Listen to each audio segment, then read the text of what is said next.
Hi everyone. The week is finally almost coming to an end, and we just thank God for this opportunity. I pray that you're keeping well and that you're taking care of yourself and that you are enjoying being a child of God today. We continue with just looking at Esther, this beautiful girl, and this story has been of great encouragement to me. I pray that it has encouraged you as well this week. And as we wind up today, we are looking at something that stands out in the character of Esther. I find it very interesting that when Esther gets audience with the king, despite the urgency of the matter, she handles the situation in a very calm, gentle, and gracious way that I find to be of so much wisdom.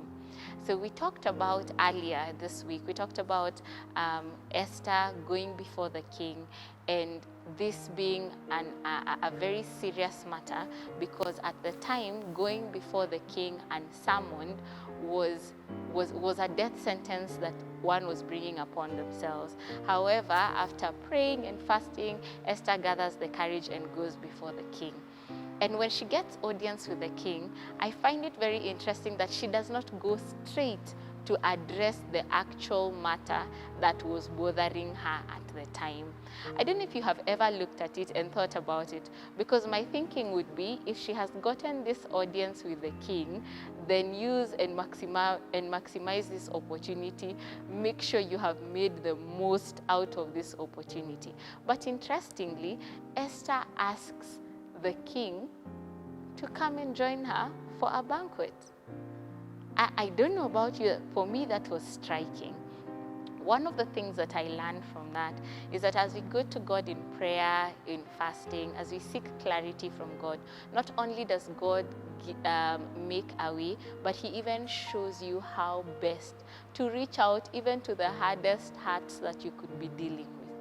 I believe that it was in wisdom that Esther did not just go before the king and just kneel down and start weeping at his feet and tell him, oh, king, my people have been ordered to be destroyed, and now I am also going to be destroyed. But rather just going before the king and in the presence of everyone inviting him for a banquet, and not just the first day, but he comes the first day and the king is actually anxious to know what is in the heart of Esther.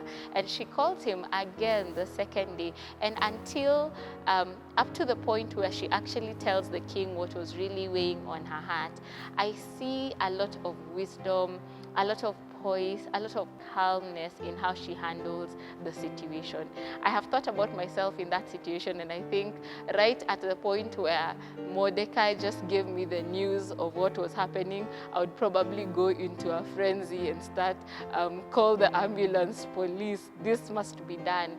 But just the wisdom for her to take time and pray, for her to decide that yes, after prayer I am ready to risk my life.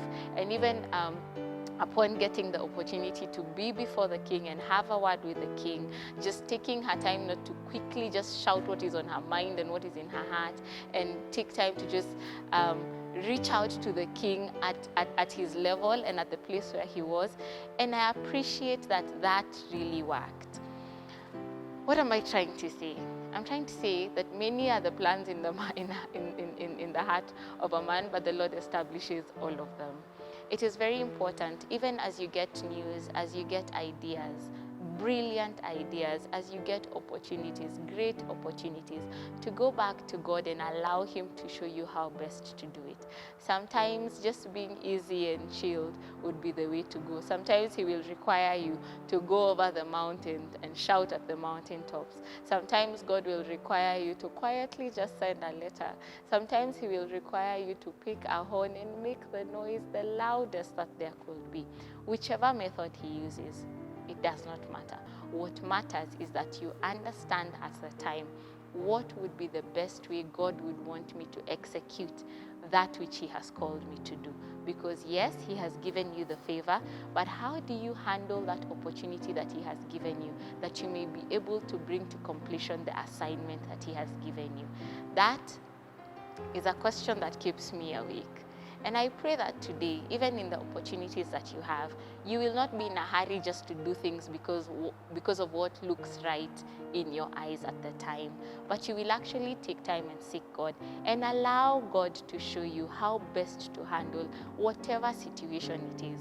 I like quoting David on this one, when he came back from battle and found that his people had been captured and his wives had been taken, and the wives of his men had been taken, and he just takes time, and the Bible says he inquired of the Lord.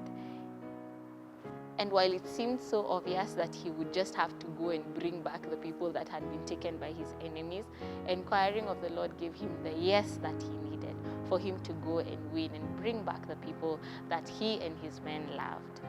Today, my prayer over you is that even as opportunities come your way, may God give you the wisdom to know how best to deal with the people around you. May God give you the wisdom that even as you operate in favor, that you will not abuse that favor, but you will continue to honor him, honor his word above it all, seek his guidance, even in the smallest matters, and even in our excitement, in the victories that God brings our way.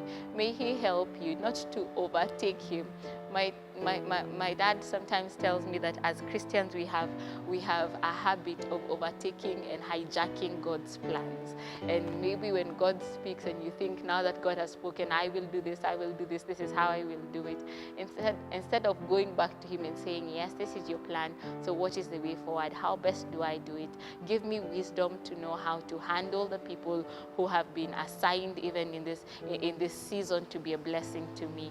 And I pray that you will also go back to that place of prayer, and that the Lord will bestow upon you wisdom.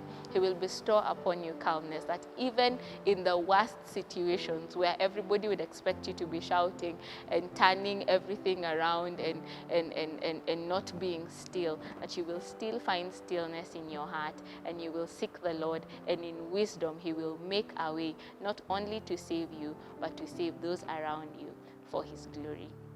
Thank you for tuning in this week. My name is Grace Kika, and it is always an honor to spend time with you on Come Alive.